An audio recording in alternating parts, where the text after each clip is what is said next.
We're here. I'm Brian Knight from Melbourne, Australia, and I'd like to introduce... I'm Anne Armitage from Ontario, Canada. This little short video is about a strategy that we call bounce back, or that was termed bounce back by one of our team. Here where we are, I call it boomerang because it's like it comes back and goes. Anyway, you throw it out and it goes. Anyway, that's just an Australian thing. So let me just share the screen just to show the simplicity. Now, I want to warn you, it looks like there's a lot happening, yet we'll get to explain what's really happening. And once you can see the little parts of the big picture, it'll make a lot of sense. There's these three squiggly lines. You've got a blue one in the middle, a purple and an orange, and then another squiggly ones up here, and a lot of dots. Yeah. You already know that these are candles. These are actually where price is, and when they go up, it's a buy, and when they go down, it's actually a sell. Mm-hmm. Yeah, so we covered that in another video. So what would you like to explain to them, Anne? Is there anything I can point to things? Well, I think maybe we'll talk about the lovely little dots. Okay. They're another term for this strategy used to be red light, green light. Mm-hmm. And because of the dots, that's the reason for that. So basically these dots are indicators that tell you when there's about to be a change in direction of the movement of the currency pair. Like when it's gone down there and you've got the dots above it, and then when it starts going up, the dots are below. They flip from above to below and start pushing it up from underneath. Yeah. Yeah, and they generally speaking, what happens is in most cases you'll find that a red dot will appear first as the indicator that there are changes coming, and then it will be followed by a green dot and a red dot. Now, once you get the green dot, then generally speaking, you know that you're okay, that you can go in and you can go ahead and take that trade. Okay. And it should be all right. As they move along, you want to hopefully see that the dots kind of move a little bit further away from each other. And as they do, that increases the strength of the direction that the currency pair is moving in, and therefore solidifies the fact that your trade is going to be good. You know, you can see what Anne's describing here. These dots are quite close together, and it's only, relatively short up movement or buy movement, where you can see from here, this up movement here is a lot longer and more sort of, I don't know, more... It's stronger. Stronger, yeah. And so you can see the dots starting to come apart here. And that bluish line just there, the dotty one, is actually where price is currently at this point in time. Right. Between one. So generally what happens is once the pairs are moving, they tend to move towards that middle blue line. Aha, this darker blue one. Yes, which is called a 50 EMA or MA, which is moving averages. Now, that's technical. Don't worry about it. It's fine. Just know it as the blue line, the middle blue line. And what often tends to happen is that the currency pair will move to that line and then it will reverse. Not always. Sometimes it will move on through, but it's quite commonplace for it to get to there and then change. Yeah, like here it went up to the blue line and then it went through it and up and up and up and then came back to it. Came down and hit it and then back up again, then through it, and then back up to it, and then down, and it looks like it's sort of going back towards that direction. It may well do, yeah. This actually is you can see a 1D, so it's actually a daily chart where each one of these candles is actually a day, and you can see this little blue piece here. This is actually a new day candle just started 2 hours and 20 minutes ago.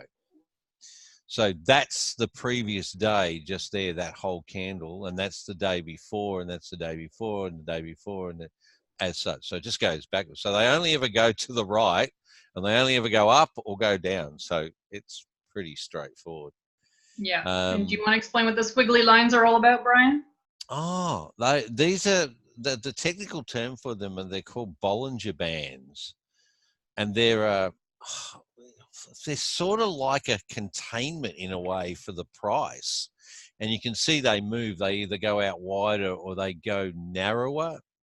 See that's narrow there, and then it goes wider here, and then it sort of narrows a bit, then it's going wider again. It was explained to me quite a while ago about them, and it made sense. It was like as if this blue line is actually home, and the further you go out into these yellow lines, either above or below, it's like going out into a forest. And it's like a little kid being at home, and this open area here between the squiggly lines or between the Bollinger Bands is like their backyard, and they play in it. And then when they go out into the forest and it gets a bit scary, they want to come back towards home again. Mm-hmm. So that's a good analogy. You can see it, they're playing the background, and they push down, into the forest. Scary. I'm going to come out. I'm going to come out back towards home. And you can see here, they've pushed down into the forest or into the Bollinger Bands, and then come back out to the middle and then gone to the other side. And it's like, gone and pushed out a bit. And then, no, don't like that. I'm going to go back to the middle. I'll go back to home. No, I'll go out and play a bit. No, I'll come back across. So that was the analogy that was given to me, and it just gives me a sort of a visual of what's happening where it is. So this moves slowly. So from the point of view of the lifestyle that this type of strategy suits, it's someone that could maybe look at this at the start of the week and have a trade on there, like in place, and not look at it until the end of the week, even with safeguards and proper money management, all the rest of that stuff. And Jim, wouldn't it be kind of a cool thing if there was some extra software that might actually sort of even monitor the whole trade for you? Yeah, but we're not talking about that here. We do. Part of an exclusive within our group is we have a number of little extra bonus that we have. Yeah. Well, and we're talking about bonuses. I mean, the point is, do you have to analyze all this yourself? Maybe not. And in our group, we have a number of people that go through lots and lots of different pairs, and they give us what's called a watch list, or a list to watch, to see whether these are ready to put. And they will then, when they put trades on, we can just monitor and also put trades on at the same time. That's in the early stages. As you get more developed in your skill, you probably will be able to assess pretty quickly with the indicators of whether you want to put a trade on or not. Exactly. So I think, that's pretty well the explanation of that. So, look. But it's a good strategy to have, because some of the other strategies that we've already talked about do require you to monitor them fairly closely because they are shorter term. As soon as you start talking about a strategy that is longer term, it does sort of free you up from sitting in front of the computer and keeping an eye on it, or keeping an eye on your phone, or however you choose to monitor it, and allows you to sort of get on and do other things. Well, you might want to sit in a motorhome somewhere and go for a few days. I mean, this, like you're not and part of baby boomer retirement, or getting there, or being in, or enjoying it, is not to tie yourself down. It's to be able to have income while you have that freedom as well, the financial freedom as such. So, Anne, what do they need to do if this type of strategy, or any of the others that we're presenting, appeal to them? I mean, well, they have a few options. They can contact you directly, Brian. They can contact me directly, or for that matter, they can contact whoever it was that had the smarts to tell them to come to this group and have a look. Yeah, absolutely. And so, and I suppose I've got a question for you though, Anne. Do you think you could do this just all on your own without some of this group and help?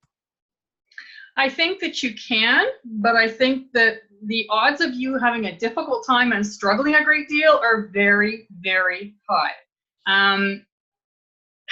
I don't know of anyone personally, just to be honest with you, but I do know of anecdotal evidence of people who have tried to go off on their own and do their own thing, and having failed miserably to the tunes of tens of thousands of dollars.